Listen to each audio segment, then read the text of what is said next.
Hello, welcome to MAC News, the news where you find out of everything in the world. As you must know, the war is over. The Allies won, but not everything is a sunny day. Today we have different capsules where some of our reporters inform us about some of the consequences that this disastrous war left. We have Laura that will tell us about some of the impact on society as well as on the world. You're wrong, Laura. As we know, mustard gas and other chemical agents were released in the sea after World War II, affecting and polluting the Balsamic Sea. Recent researchers have found traces of arsenic-containing agents and mustard gas in the sediments and fish near the three weapon disposal sites. How is the economy in these moments, Laura? I imagine it's a complicated situation. America's involvement in the World War II was very significant for their economy. The United States was still recovering from the Great Depression and the unemployment rate there were hovering about 25%. American factories were spending all their goods to support the war, and meanwhile men were fighting, women were hired to take over positions in assembly lines. I imagine politics is as well a very complicated situation. Nazi commanders signed their surrender to Allied forces in a French schoolhouse almost 76 years ago, ending the World War II in Europe and the Holocaust. Unlike the Maastricht celebrations that greeted in 1945, Germany surrendered unconditionally at 8:41 p.m. Eastern Warren Time, Sunday, May of 1945.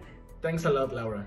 Now we're heading with Ceci, which is explaining about Mexico's involvement during this war. Go on, Ceci.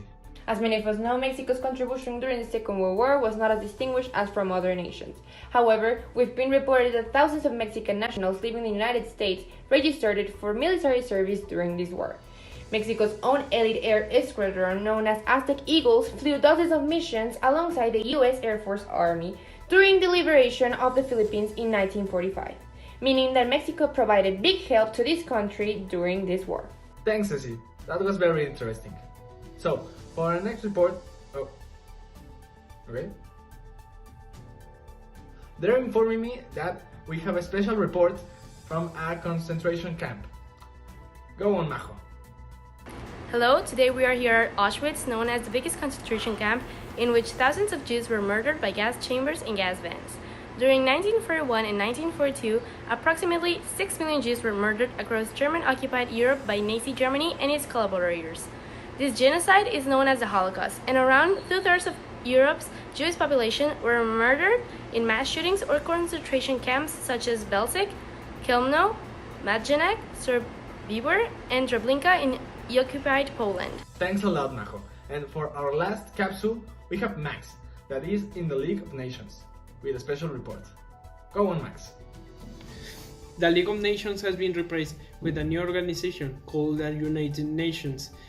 This organization was created as an international peacekeeper organization and as a forum for resolving conflicts between nations. Apparently, this repression was implemented due to the failure of the League of Nations on preventing the outbreak of the Second World War II.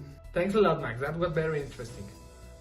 So I will guess that it is the end of our program. Thanks for watching and be always prepared for something new. And have a good day and a good night. Thanks.